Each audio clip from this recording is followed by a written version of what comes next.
El Departamento de Comunicaciones de la Universidad de Antofagasta presenta una nueva temporada de UA al Día, un programa de conexión entre la comunidad universitaria y antofagastina que acerca la innovación, la investigación y la vinculación con información veraz y de calidad. Espacio conducido por las y los periodistas del área de prensa y desarrollado por el área de medios audiovisuales del Departamento de Comunicaciones de la Universidad de Antofagasta. Bienvenidos y bienvenidas a una nueva edición de UA al Día desde UAntof TV. Vamos a, como siempre, a revisar la página principal uantof.cl/prensa para recorrer ahí las últimas informaciones publicadas relacionadas a las distintas facultades de nuestra universidad. Pueden revisarlas en uantof.cl/prensa, pero nos vamos a quedar en extenso con esta. El rector de la Universidad de Antofagasta participó en conversatorio Mejor Educación, Mejor Región. Vamos a revisar esta información en una instancia realizada en el diario El Mercurio de Antofagasta, donde también intervinieron rectores de la Universidad Católica del Norte, de Santo Tomás y del Instituto Profesional AYEP. Fue una instancia donde se abordaron desafíos y acciones que demanda la estructura educativa de la región. Se abordaron en un conversatorio que fue precedido por una exposición de cada uno y cada una de ellas respecto a proyectos emblemáticos de cada casa de estudio superior y estuvieron analizando las problemáticas que aquejan en la actualidad al sistema de educación y paralelamente también las iniciativas orientadas a avanzar en estas soluciones desde una mirada conjunta. Pueden revisar la información completa en nuestro portal uantof.cl/prensa y leer ahí todos los detalles de esa jornada que se vivió durante la semana pasada. Vamos a pasar y ahí doy la bienvenida a nuestro entrevistado de hoy que está fuera de cámara y va a hacer ingreso. Él es el doctor Ángelo Retamal, académico e investigador de nuestra Facultad de Ciencias del Mar y Recursos Biológicos y también del Instituto Milenio de Inmunología e Inmunoterapia. Por favor, don Ángelo, adelante. Permiso. Gracias, Javiera. ¿Qué tal? Buen día. Buenos días. Gracias por la presentación. No, de nada, y gracias por venir. Tenemos algo ahí, tienes en realidad, usted, algo bien preparado respecto a lo que nos convoca el día de hoy. La invitación fue realizada en el marco de que se avecina el invierno, y con el invierno tenemos ahí varias enfermedades asociadas al frío o no, varios mitos en relación a ello, pero también verdades que poder ahí revisar, y es por eso que usted nos trajo esta gran presentación que vamos a ir revisando a medida que vamos conversando. Y lo primero, entender, ¿cierto?, cómo funcionan los virus y cómo infectan un organismo. Sí, gracias, Javiera. Yo creo que es súper positivo ahora que están comenzando ya las bajas temperaturas. Se nos viene, ya estamos en el otoño súper marcado y viene el invierno próximamente. Yo creo que es súper importante poder educar y transmitir respecto a la relevancia de los virus respiratorios y algunas medidas que podemos tomar para poder reducir el contagio. Y claro, explicar primero qué es un virus. Uh-huh. Y por eso también preparamos algunas láminas. De hecho, voy recorriendo al tiro las láminas. No, comenzamos con esto que está aquí para explicar. Por ejemplo, tenemos una científica, ¿verdad?, que está observando a través de un microscopio. Uh-huh. Entonces, así como vivimos en una región que tenemos unos cielos privilegiados, ¿verdad? Entonces tenemos nuestra puerta, nuestra ventana al universo está en nuestra región, y la ventana y la puerta a otros universos que son microscópicos son los microscopios. Uh-huh. Entonces los virus son entidades súper pequeñitas. Entonces los microscopios que utilizan la luz óptica, no tienen la tecnología para poder visualizar las partículas virales que son aún más pequeñas que una célula. Entonces, para eso, como muestra esta imagen, existen tecnologías como los microscopios electrónicos, que nos permiten observar con detalles ultraestructurales, es decir, ver con detalle cada uno de los componentes que conforman una célula. Uh-huh. Entonces, en esa imagen que vemos ahí, por ejemplo, hay un microscopio electrónico donde estamos viendo la misma célula que está al lado izquierdo en el microscopio óptico, pero ahora visualizada a través de un microscopio electrónico de transmisión. Y más a la derecha vemos ya en blanco y negro, porque son imágenes en blanco y negro, donde tenemos distintas partes de la célula, particularmente esto es el núcleo de la célula, y en detallito cada uno de los puntitos más negros que se ven en el recuadro de color morado son partículas virales que podemos ver en más detalle en la siguiente lámina. Claro, y es desde esta invisibilidad de los virus donde también nos enfermamos, porque podemos tener medidas como para evitar enfermarnos, pero no sabemos realmente dónde podemos adquirir uno. Es que eso es súper cierto, porque tal vez uno de los grandes problemas que tenemos, digamos, de percepción, es que si no vemos las cosas, nos cuesta creer en ellas. Entonces también durante mucho tiempo, durante la pandemia del COVID, hubo un grupo importante de personas negacionistas que creían que esto era un invento, que no. Sí, un mecanismo de control. Un mecanismo de control, pero como no podemos verlo a simple vista, también nos cuesta un poco creer y entender su dinámica. Claro que sí, voy a pasar ahí de diapo entonces. Entonces, claro, los virus son microorganismos muy chiquititos, en algunos casos más pequeños que la bacteria. Hay algunos otros que hemos descrito en el océano, virus en el océano, que son mucho más grandes, pero en general los virus son mucho más pequeños que una bacteria. Entonces, en esta imagen, los virus estructuralmente requieren de una célula viva para poder multiplicarse. Los virus no tienen actividad metabólica en el ambiente, es decir, no se pueden reproducir, no liberan energía. Entonces requieren de toda la maquinaria celular, de una célula hospedera, donde infectan para poder multiplicarse. Entonces en esta imagen muestro, por ejemplo, cómo este virus utiliza la célula para multiplicarse, y en el recuadro celeste vemos este círculo sí que está envuelto, que es una partícula viral que está saliendo de la célula. Entonces los virus tienen en su interior material genético, que puede ser ADN o ARN, y ese material genético está protegido por estructuras proteicas que lo cuidan del ambiente. Y eso puede estar o no envuelto en parte de la membrana plasmática, parte de la célula que infectó. Y a esos virus le llamamos virus con envoltura. Entonces tenemos virus sin envoltura y virus con envoltura. Usualmente, casi todos los virus respiratorios que vamos a ver son virus con envoltura y cuyo material genético es ARN. Ya, perfecto. Sigo. Y ahí entramos a un gráfico bastante ahí extenso y con varios colores que implica varios virus. Claro, y algo súper importante mencionar es que nuestro Instituto de Salud Pública posee un centro para la vigilancia epidemiológica de los virus respiratorios. El Instituto de Salud Pública tiene centros centinelas en todo el país que reportan la incidencia de los virus respiratorios. Entonces, lo que nos muestra esta imagen es un periodo desde el 2021 en adelante.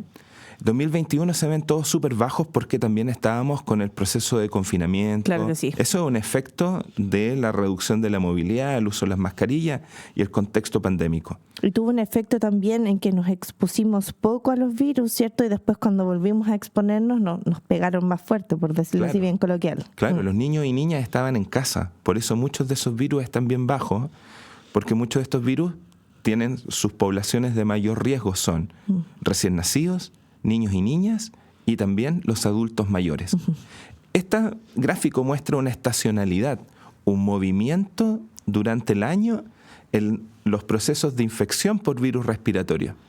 Es decir, en el otoño, en estas fechas, comienzan brotes de influenza, parainfluenza, y luego ya cuando comienzan a bajar más las temperaturas, en la zona sur comienzan las lluvias más intensas y el frío más intenso, el virus respiratorio sincicial.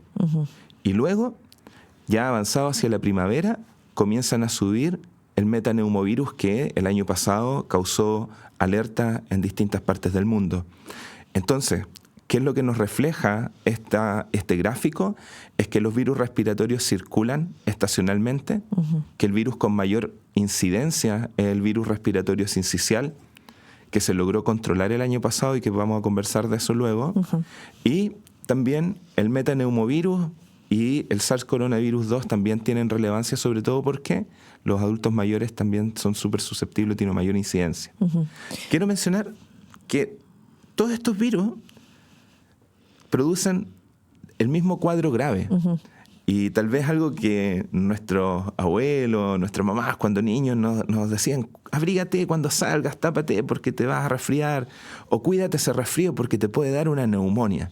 Y yo creo que el concepto de neumonía a todos nos llega y es algo muy grave. Entonces, todos estos virus respiratorios, metaneumovirus, virus respiratorio sincicial, influenza, generan neumonía, es decir, inflamación y destrucción severa en los pulmones.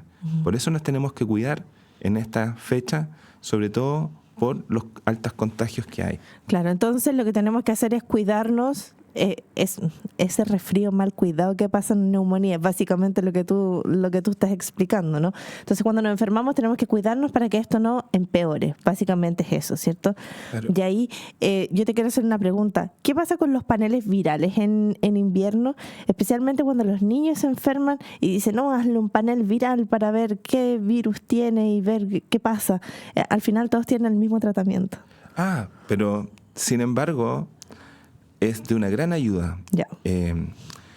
La pandemia del COVID-19 permitió que aumentaran el número de laboratorios y la tecnología del diagnóstico molecular por la técnica del PCR en tiempo real fuera algo que se está masificando para el diagnóstico de distintas enfermedades virales y bacterianas también.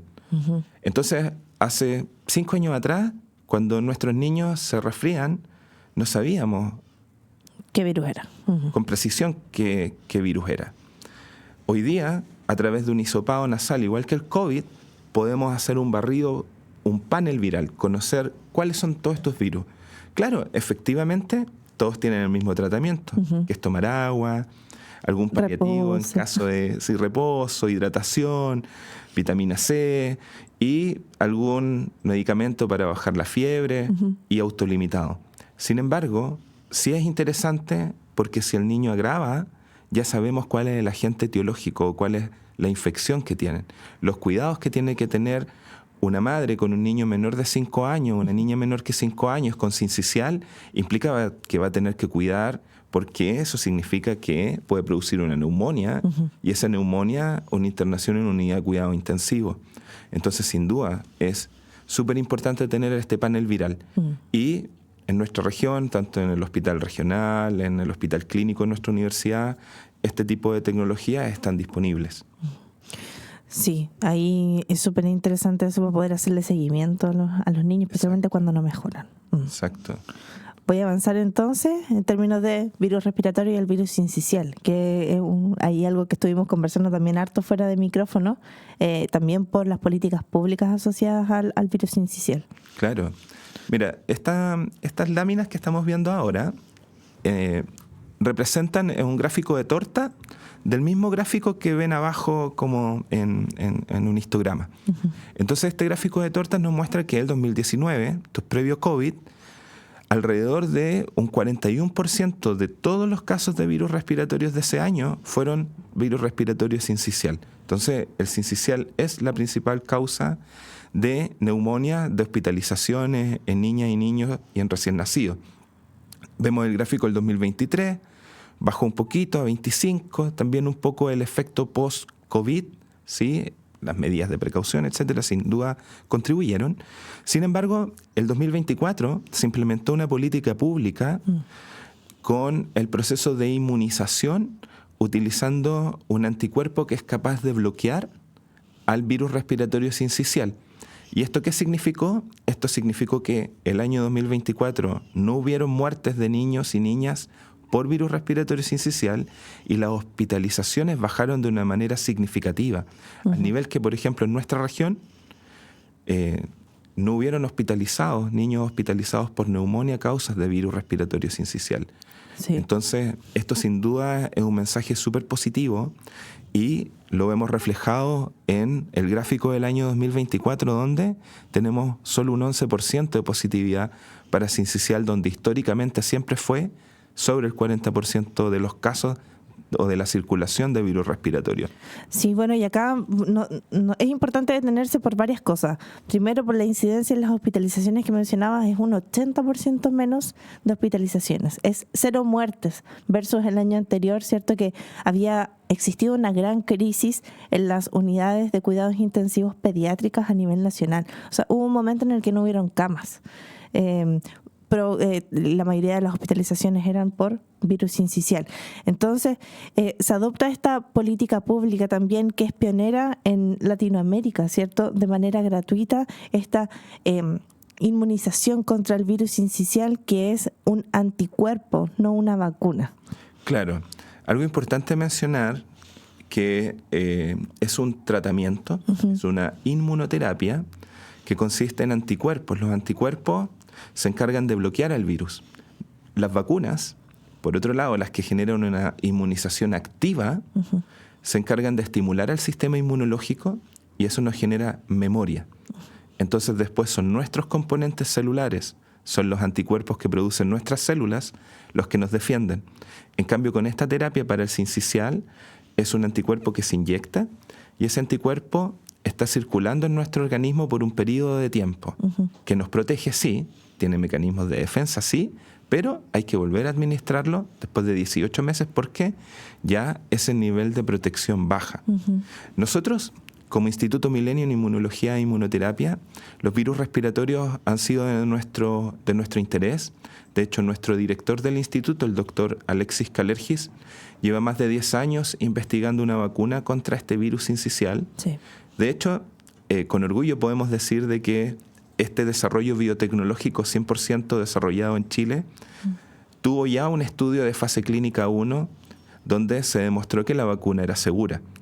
Con estos datos, la Agencia Reguladora Europea, que es el EMA, que es el equivalente a la Food and Drug Administration de Estados Unidos, al FDA y al Instituto de Salud Pública acá en Chile, autorizó los estudios clínicos en fase 2 en Europa de este desarrollo chileno de nuestro instituto liderado por el doctor Kalergis, lo cual también es muy bueno para nuestra ciencia chilena, pero también para implementar vacunas seguras. De hecho, una de las grandes ventajas, digamos, o características de la vacuna que se está desarrollando es que es una formulación segura en recién nacidos y se podría administrar en recién nacidos junto con la protección contra la vacuna de la tuberculosis. Entonces, sin duda, los virus respiratorios son constantemente de nuestro interés porque saturan, como muy bien decías, los sistemas de salud, las unidades de cuidado intensivo. Ángelo, esto solo como una duda, como en términos generales. Cuando uno se vacuna año a año para la influenza, uno sabe que es porque el virus va mutando año a año, ¿cierto? Claro. ¿O no están así? Sí. Y en cuanto a la Nirsevimab, su administración anual, ¿es solo porque baja la cantidad de protección o es también porque el virus muta igual que la influenza? Muy buena pregunta. En el caso de la inmunización con el sincicial, se hace año a año porque los niveles de protección bajan. En el caso de influenza es un virus que de manera natural tiene una alta capacidad de variar genéticamente. Preparé también algo que lo podemos comentar un poquito más adelante. De hecho, tal vez ahora podríamos mostrar cómo funciona esto en los anticuerpos, porque es una muy buena pregunta. De hecho, ya, perfecto. De hecho, esto es una animación que nos muestra ahí en naranjo en la superficie celular. Entonces, cada una de esas antenitas de color naranjo corresponden a receptores que utiliza el virus para poder infectar e entrar a la célula. Entonces, ¿qué hace este anticuerpo? Este anticuerpo lo que hace es poder bloquear esos sitios que ocupa el virus para ingresar. Mira, por ejemplo, la siguiente imagen es una representación ultraestructural. Esto no es digamos, una animación, solo una animación, sino que está basada en datos moleculares de la interacción del anticuerpo con la proteína que utiliza para ingresar a la célula. Entonces lo que hace el anticuerpo es revestir al virus impidiendo que éste pueda entrar a la célula. Y esos anticuerpos tienen una fecha de vencimiento porque están circulando y se eliminan de manera natural de nuestro organismo. Entiendo, Ángelo, y entiendo que también la influenza varía respecto a si vivimos en el hemisferio sur y respecto a si vivimos en el hemisferio norte. ¿cierto? Como, el virus en sí, ¿cierto? ¿Es diferente la vacuna en el hemisferio norte que en el hemisferio sur? ¿Está correcto eso? Hay una suerte de desfase porque utilizamos como referencia el invierno del hemisferio norte. Ya. Entonces, nosotros usualmente la estacionalidad que consideramos es que vamos a tener circulaciones o brotes similares a los del hemisferio norte.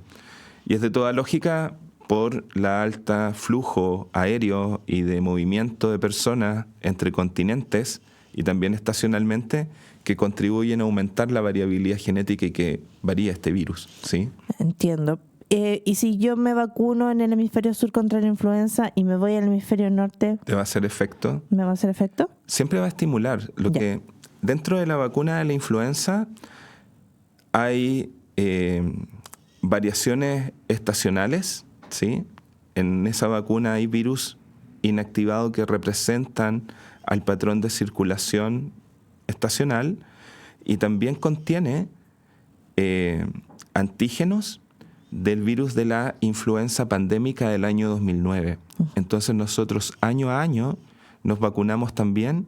Cuando nos vacunamos contra la influenza, nos vacunamos contra la influenza estacional, pero también desde el año 2009 está circulando una variante que es la que fue la gripe porcina y no se ha ido. Sigue circulando, solo que la hemos mantenido controlada porque en todas las formulaciones desde el 2010 en adelante contienen antígenos del brote pandémico del 2009 que también significó una alta cantidad de muertes, alta cantidad de hospitalizaciones. Nuestro país no tuvo acceso a vacunas, de hecho hubo un quiebre de stock mundial y gracias a la diplomacia científica y a los trabajos que hemos hecho dentro de nuestro instituto y el liderazgo que ha tenido, logramos también tener acceso prioritario durante la pandemia recién pasada. Eso nos enseñó el 2009 a prepararnos y a montar infraestructuras que nos permitieron responder de mejor forma en la pandemia del COVID recién pasado. Claro que sí, ahí voy a avanzar. Y es lo mismo, la influenza, ya adelantaba un poco la conversación. Yo traigo unas láminas porque hay cosas que son distintas, por ejemplo, y que son complejas y que tal vez una ilustración puede ayudar a contextualizar. La primera pandemia de este siglo fue el SARS coronavirus 1. Solo que debido a que las personas cuando se contagiaban rápidamente desarrollaban una enfermedad severa, eso también limitó la propagación a muchos países como el COVID-19 o el SARS coronavirus 2.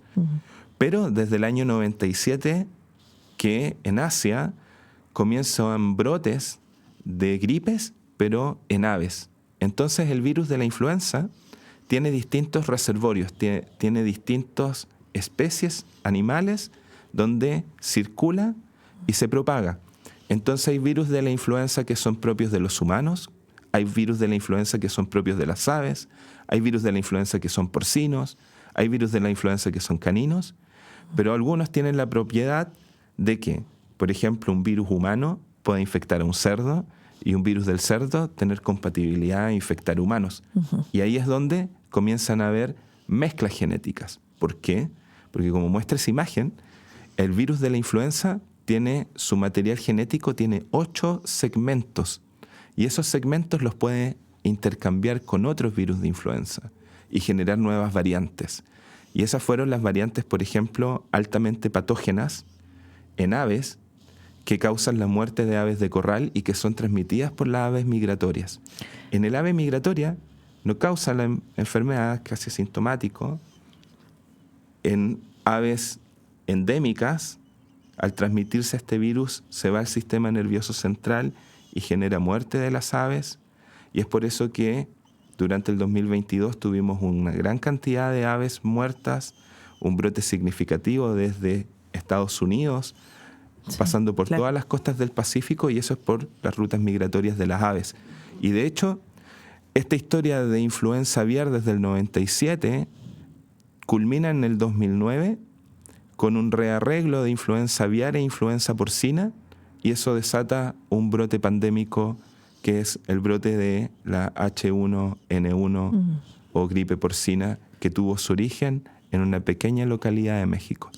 Oye, y que me acuerdo, bueno, corrígeme tú ahí esta información si está correcta o no, que el año pasado, antepasado, hubo brotes de influenza aviar, de gripe aviar, ¿cierto? Especialmente en el sur de Chile. Las aves no podían contagiar a los humanos, pero sí las aves a otras especies y esas otras especies a los humanos. ¿Era así? Más o menos. Ya. De hecho, mira, también tenemos una lámina para ir explicando estas cosas.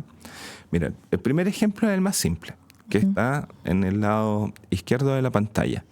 Entonces, una célula puede infectarse por 2 variantes distintas de influenza, representadas en azul y en rojo. Cada una de ellas tiene 8 segmentos de material genético. Entonces, cuando infecta la célula, estas se rearreglan, entonces nos pueden generar por combinatoria, como son 8 segmentos y son 2 partículas virales, 2 elevado a 8 combinaciones nuevas. Es decir, se generan al menos 256 variantes distintas o subespecies. ¿Cuál va a ser más exitosa que otra? La que tenga mayor capacidad de replicación y de infectar. Pero eso le da garantías que cuando una célula es infectada por 2 virus de influenza de 2 tipos distintos, se genera una amplia variabilidad, una amplia variabilidad genética. Entonces, ¿qué ocurrió, por ejemplo, en el 2009? Ese es un triple rearreglo, donde un virus humano, un virus aviar y un virus porcino recombinaron, mantuvieron genes con una alta virulencia, es decir, que generan alta patogenicidad, alta enfermedad, y eso cuando rearregló en un último hospedero, en un cerdo, ese cerdo que tenía una gripe altamente patógena, rearregló con otro que era capaz de infectar humanos y que también era capaz de infectar a cerdos. Y eso se transforma en un brote pandémico. Entonces, fíjense que si en ese hospedero, en ese cerdo, infectó un virus influenza humano, un virus influenza porcino y un virus influenza aviar, tenemos tres virus. Y 3 elevado a 8 son 6.561 combinatorias. Entonces, en ese animal se están generando una suerte de combinatoria significativa. Y cuando eso se transmite, por ejemplo, pensamos en un plantel de cerdo o en un plantel de aves. Entonces, si 1 o 2 se enferman, lo transmiten en una comunidad que tiene más de 100, organismos viviendo ahí. ¿Sí? Entonces, mira, hay algo súper interesante con esto de la influenza y que tiene que ver con lo que me comentabas de las aves. Entonces, las aves, hay distintas rutas migratorias, ¿sí? En Eurasia, en Europa y Asia, y también en América. Entonces, vemos ahí en un trazo de color naranjo la ruta del Pacífico. Y si vemos en el norte, bien al norte, en Groenlandia, es un punto de intersección entre aves que migran entre Europa y Asia. Entonces, virus, por ejemplo, o brotes altamente patógenos en Corea, perfectamente han llegado esas variantes a nuestro continente a través de estos puntos comunes donde, se detienen las aves migratorias. Y así cuando comienzan los brotes, usualmente comenzamos a ver en Estados Unidos brotes de influenza aviar altamente patógena, luego cuando llegan a zonas altamente o con alta biodiversidad como Colombia, por ejemplo, Perú, comienzan las muertes. También nuestro país, el desierto de Atacama, las costas de Antofagasta son importantísimas para las aves migratorias debido a la cantidad de alimentos que encuentran en nuestras costas. Y de hecho, por ejemplo, aquí hay especies de gaviotas y otras especies migratorias que este punto es fundamental para que aniden y para que puedan seguir su ruta.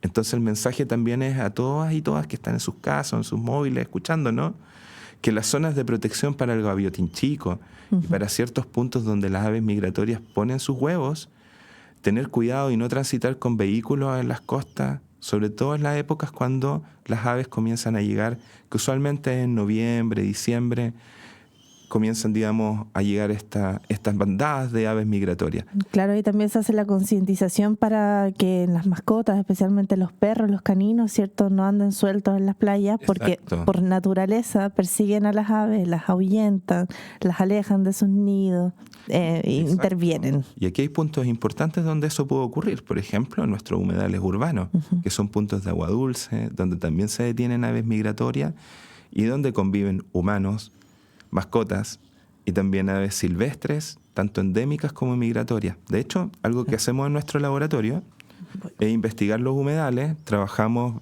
hemos aportado un poco entendiendo la dinámica de influenza aviar. Entonces esta imagen lo que representa en rojo son las aves, principalmente las especies de aves migratorias, anseriformes y caradiriformes, que por ejemplo el sarapito, que lo conocemos popularmente, es capaz de transmitir esto a aves endémicas y aves de corral. Por eso también vimos muchos pelícanos muertos, por eso también vimos otras especies también muertas, y que nos preocupó mucho porque hay aves poco carismáticas como los jotes, ¿sí? Y que en la cadena trófica ellos son carroñeros y son evidentemente súper resistentes a muchos agentes infecciosos. Y verlos muertos era porque también la carga o la virulencia de esta influenza venía súper agresiva. Por eso comenzamos a ver muchas muertes, y un caso particular que fue de un humano infectado en tocopilla en nuestra región. Y eso es algo rarísimo. Cuando uno ve los reportes de esta influenza altamente patógena, principalmente se enferman las personas que trabajan en planteles avícolas, en planteles con cerdos, pero no personas en ambientes naturales. Entonces, probablemente esta persona manipuló algún animal muerto o estuvo mucho tiempo pescando en las rocas, en zonas con alta cantidad de heces, porque las heces son una forma en la cual este virus se transmite en estas aves. Por eso la permanencia es por tanto tiempo. Las aves, o la cantidad de virus que se eliminan por las heces, son muy grandes, y esos virus pueden permanecer inclusive en el agua salada. Claro, y ahí había un gran llamado a no acercarse y no manipular este tipo, en verdad, lobos marinos en particular fue en esa oportunidad. Los lobos marinos que estaban viéndose afectados en las costas. Y eso incidió hace poquito, ahí vi una noticia en el número de especies de lobos marinos que se había visto afectado producto de este tipo de enfermedades. Claro, de hecho, por eso, los lobos marinos son mamíferos, como nosotros. Entonces, si estos mamíferos están enfermando por un virus que era propio de las aves y que se transmitía y circulaba entre las aves, ya tenemos un salto interespecie y a una especie que está mucho más cercana a nosotros porque es un mamífero. Entonces, por eso también era el cuidado de no acercarnos, y el llamado también es no acercarnos. Y ese año ocurrió también el 2023 que las temperaturas del agua contribuyeron también en que el virus se mantuviera por más tiempo. Entonces, lo que observamos fue un hecho crítico. Vararon 400 veces más animales que un año normal. Vararon cerca de 2.500 animales el año 2022 a causa de el brote de influenza aviar altamente patógena. Ángelo, ¿y este año hay peligros respecto a la gripe aviar? Sí, ¿Es estival? También. Y sí sabemos o podemos, digamos, predecir o estimar según cómo sea el brote en localidades o puntos de vigilancia en Estados Unidos, porque las aves vienen moviéndose desde el norte hacia el sur. Entonces, evidentemente, si ya desde el sur se llevaron, entre comillas, una cepa altamente virulenta, tenemos que seguir monitoreando que en estos próximos flujos migratorios no lleguen estas variantes, y que ojalá tampoco tengan condiciones ambientales que les favorezcan, como por ejemplo fenómenos como el Niño y la Niña, donde también el recurso marino afecta. Entonces, aparte de haber menos alimento para los animales, si hay además un virus, va a causar un impacto mucho más grande sobre todos estos ecosistemas. Claro que sí. Voy a ir a avanzar entonces, Ángelo. Lo que mencionaba. El año 2023 tuvimos sobre 2.500 varamientos de mamíferos marinos en las costas de Chile, 400 veces más que el año 2022. De hecho, podemos ver que el 2024, cuando este brote ya se controla en cierta forma porque las aves siguen su curso, es importante mantener la vigilancia en distintos puntos porque, por ejemplo, en Argentina, una de estas variantes altamente patógenas se volvió endémica y quedó circulando en el país o en una zona del país. Y por lo tanto en Chile también es necesario mantener puntos centinelas de vigilancia activa contra estos patógenos. Vamos avanzando. Bueno, esta es la parte en la que nos explicas cómo funciona una vacuna, ¿cierto? Una inmunización.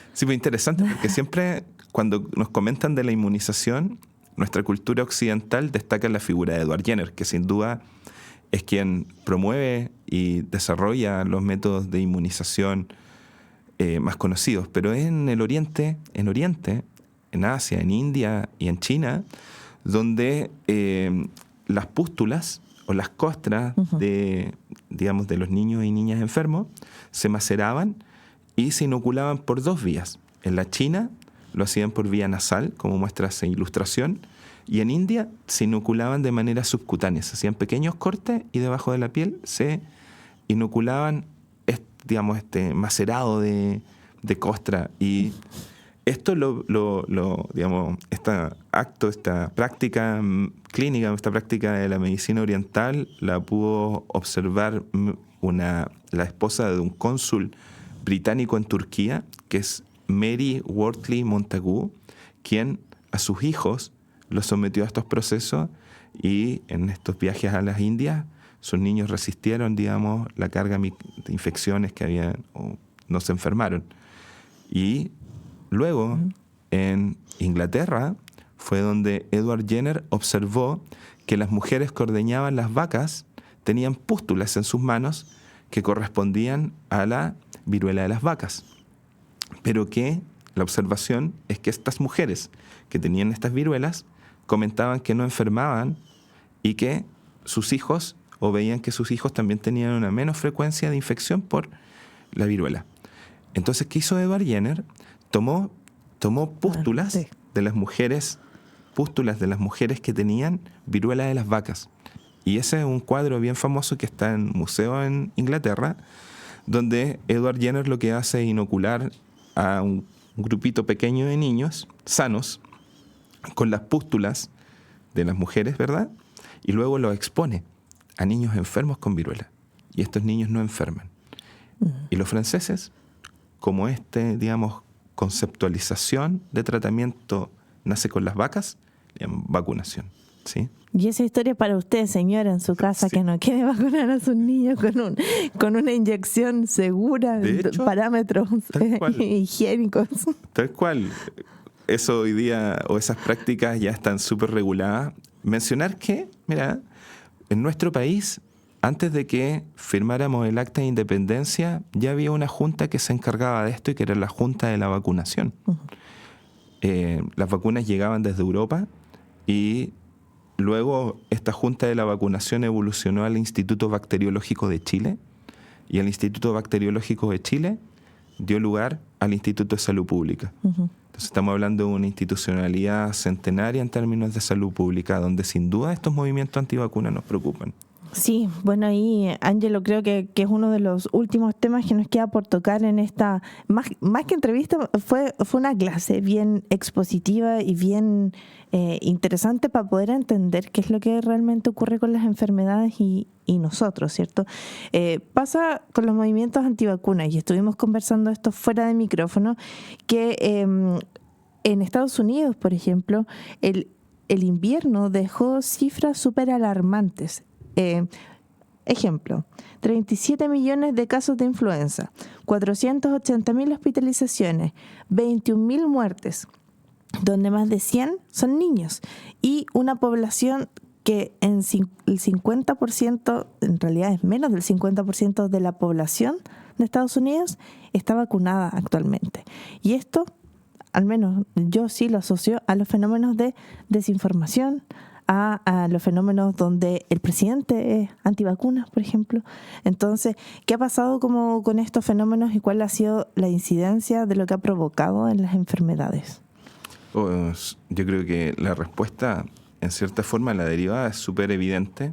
Si la autoridad máxima de un país, junto con su ministro, tienen esta postura de que las vacunas son negativas y tienen esta postura negacionista, por supuesto que vemos cifras alarmantes en los brotes de enfermedades infecciosas, comparado, por ejemplo, con una política pública preventiva como fue la inmunización en Chile contra el virus respiratorio sincicial.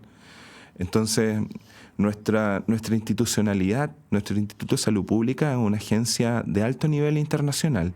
Tiene el mismo nivel de reconocimiento que el FDA y que el EMA europeo, que les mencionaba como ejemplo.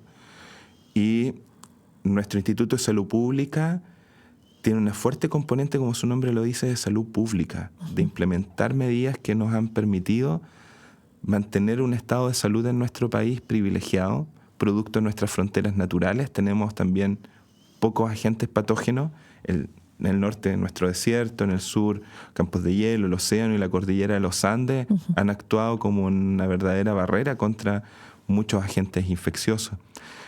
Argentina también es preocupante, ha sido líder en biotecnología, tiene plantas de desarrollo de vacunas con autoridades que también, digamos, tienen esta misma sintonía respecto a las inmunizaciones. Sí, muchas personas en sus casas encontraban que era agotador vacunarse 4 o 5 veces contra el COVID, pero el virus iba cambiando de una manera muy acelerada y sin duda evitamos una muerte masiva, más que un holocausto, más que la gripe española de 1918, gracias a las campañas de inmunización. Fue la forma que nos pudimos proteger, y nuestro ejemplo más cercano es COVID, y como muestra esta lámina, es el caso de erradicación del virus de la poliomielitis. Entonces el virus de la polio, hasta el 2018, seguía siendo endémico en zonas de África, en la India también, por cosas de acceso, sigue teniendo cifras significativas, pero vemos que en una ventana entre 1988 y el 2018 logramos una reducción mundial significativa en la transmisión del virus de la poliomielitis, que se transmite por un virus digestivo, se transmite por la ingesta de alimentos, aguas contaminadas, por partículas, pero este virus afecta el desarrollo del sistema nervioso, las articulaciones, y por eso los niños quedan con malformaciones, con problemas de movilidad, y en casos extremos como el adulto que está ahí viviendo dentro de una cámara hiperbárica que le permite respirar porque el virus afectó el sistema, los nervios, las neuronas que hacen que su aparato respiratorio, los músculos de su caja torácica puedan funcionar de manera adecuada. Eso logramos evitar con una vacuna que fue desarrollada en el año 1950 y que en Chile la poliomielitis se erradicó en el año 1975. Y el sarampión, que es otra cosa que nos preocupa, el sarampión, a su vez, en el año 1992 dejó de ser una enfermedad endémica. Y que esos son los datos que nos muestra la Organización Mundial de la Salud, es que a medida que la cobertura, o sea, la cantidad de personas o niños vacunados contra sarampión aumentó, también disminuyeron los casos y aumentó la protección. Entonces, ¿cuál es el problema del sarampión? Que esas pústulas pueden emerger en el canal auditivo, en los ojos, y pueden comprometer la visión, la audición y la vida de los niños y niñas, donde hay un mapa muy interesante. Este es un mapa que muestra el efecto de los movimientos antivacunas en poco menos de una década, donde enfermedades como las paperas, como el sarampión, como la rubiola, como la poliomielitis o como el coqueluche o tosferina, estaban erradicados o controlados en países desarrollados. Entonces vemos que estos puntitos comienzan a crecer en zonas de Europa, en zonas de América, donde usualmente esos brotes estaban controlados por las campañas de inmunización y que comienzan a brotar a causa de también la contribución de todos estos movimientos antivacunas. Sí, claro, porque hay un especial llamado de atención respecto a los casos que pudieran existir este año, especialmente relacionados en la población pediátrica del coqueluche o tosferina, como bien tú dices, como que aumenta la incidencia. Es preocupante para el invierno. Claro, y nuestro programa nacional de inmunización tiene una vacuna hexavalente que contempla la protección contra el coqueluche o la tosferina. Entonces, es importante también de que nuestro calendario de inmunización ha logrado mantener controlado todos estos brotes. Hoy día vemos un aumento preocupante de la tuberculosis y de otras infecciones que también hemos logrado controlar gracias a la inmunización. Sí. Ángelo, bueno, en realidad este espacio y esta invitación tenía relación con aquello y por eso te agradezco mucho haber venido y habernos traído esta presentación, porque era más allá de saber de qué nos podemos enfermar en el invierno, es cómo podemos prevenirlo, ¿cierto? Y cómo nuestras políticas públicas a través de un Plan Nacional de Inmunización han podido ayudarnos, ¿cierto? La ciencia ha podido ayudarnos a controlar la infección de estas enfermedades. Digo controlar porque es imposible no enfermarse, ¿cierto? Pero es posible no agravarse, gracias a políticas gratuitas también, donde somos capaces de recibir todos estos anticuerpos e inmunizaciones. Así que, bueno, ahí era también un llamado a la concientización respecto a la vacunación, a la importancia de ella, a la importancia de seguir cuidándonos, por ejemplo, del COVID, que pareciera ser que se nos olvidó que estuvimos ahí en pandemia, pero que todavía es una enfermedad que está vigente y para la cual tenemos que vacunarnos. Claro, sí. Yo agradezco mucho la invitación. Quiero relevar también de que muchos de estos datos y también las investigaciones que realizamos, digamos, esta conversación no es de texto, no es de literatura, sino que es de lo que hacemos, de lo que hemos construido desde nuestros centros de investigación. Una de las cosas que nos mueve es tomar decisiones e implementar políticas públicas basadas en la evidencia, en datos. Nuestros centros de investigaciones son centros de excelencia reconocidos a nivel mundial. Nuestro centro de inmunología es parte de la Federación de las Sociedades de Inmunología Clínica, se llama FOSIS. Entonces, trabajamos también y tenemos una red grande en la cual todos estos datos, muchas de estas investigaciones respecto a virus respiratorios como el sincicial, metaneumovirus, hantavirus, SARS-CoV 2, son parte importante de la agenda y de las líneas de investigación que mueven a nuestro instituto y que tiene representación en distintas universidades del país. Sí, Ángelo. Bueno, muchas gracias. Y nosotros dejamos invitados e invitadas a nuestras auditoras a poder estar constantemente revisando nuestros programas de U al Día, a poder incluso revisar este programa si hay información que no le quedó ahí muy clara. Está todo perfectamente explicado en la presentación del doctor Ángelo Retamal, así que muchas gracias por habernos acompañado hoy. Gracias, Javier. Bien. Y gracias a todas y todos en sus casas. Nosotros nos encontramos de nuevo la próxima semana en otro UA al Día. Universidad de Antofagasta presentó UA al Día, una nueva ventana de conexión informativa para la comunidad.